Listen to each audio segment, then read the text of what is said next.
Arc-en-ciel. Quelque part, au plus profond des mers, vivait un poisson. Mais ce n'était pas un poisson ordinaire, c'était le plus beau poisson de tous les océans. Il avait les couleurs de l'arc-en-ciel, et ses écailles brillaient et miroitaient dans la lumière comme autant de petites gouttes irisées.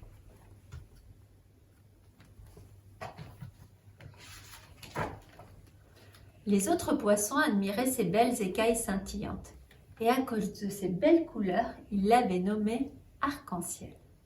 « Arc-en-ciel, viens jouer avec nous, disait-il. » Mais le bel arc-en-ciel glissait près d'eux sans dire un mot, le regard fier, et prenant bien soin de faire briller ses écailles.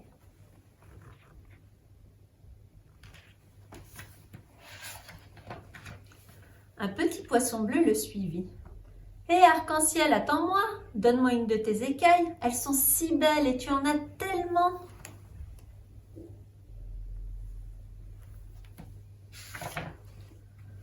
Te donner une de mes écailles?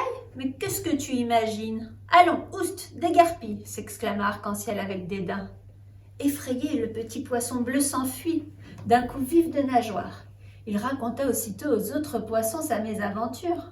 À partir de ce jour-là, plus personne ne voulut adresser la parole à Arc-en-ciel, et quand il passait près d'eux, les autres poissons se détournaient.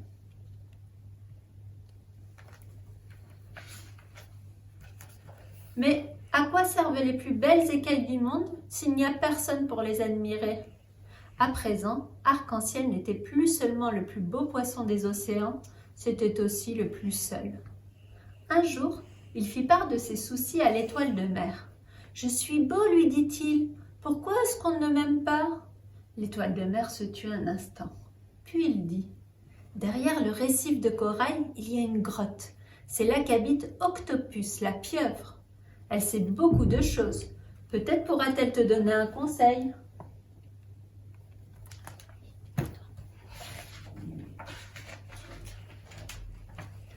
Arc-en-ciel ne tarda pas à trouver la grotte.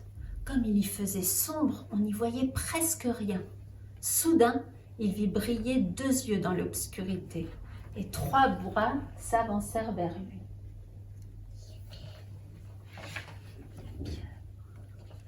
« Je t'attendais, dit Octopus d'une voix grave. Les vagues m'ont rapporté ton histoire. Écoute bien mon conseil. Offre à chaque poisson qui te le demandera l'une de tes belles écailles. Tu ne seras peut-être plus le plus beau poisson, mais tu seras un poisson heureux. »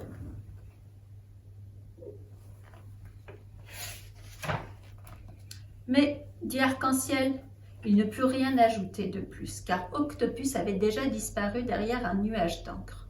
« Offrir mes écailles, mes magnifiques écailles, pensa-t-il indigné. « Jamais! Ah non! Je ne pourrai jamais être heureux sans elles. »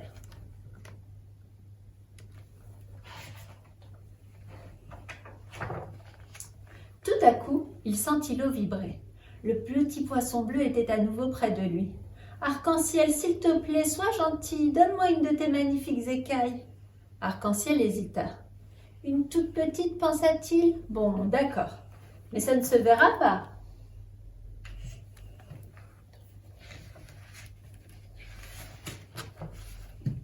Arc-en-ciel détacha avec précaution la plus petite écaille de son dos et la donna au poisson bleu. « Tiens, la voilà. Et maintenant, va-t'en. »« Oh, merci, merci beaucoup, dit le petit poisson tout joyeux. C'est vraiment très gentil de ta part, Arc-en-ciel. » Arc-en-ciel se sentit tout drôle. Il regarda longuement le poisson bleu s'éloigner avec sa petite écaille scintillante.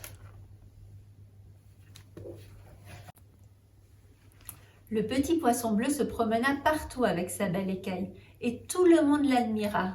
Bientôt, Arc-en-ciel fut entouré d'une nuée de petits poissons. Ils voulaient tous une écaille, et qui l'eût cru, Arc-en-ciel se mit à distribuer ses belles écailles.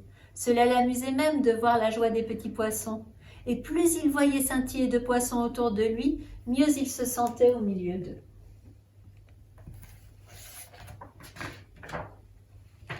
Bientôt, il ne resta plus à Arc-en-ciel qu'une seule écaille brillante. Il avait distribué toutes les autres, et il était heureux, vraiment heureux. « Viens jouer avec nous, Arc-en-ciel, appelèrent les autres poissons. « J'arrive, dit Arc-en-ciel, et il s'élança tout joyeux au milieu de ses nouveaux camarades. C'était bien.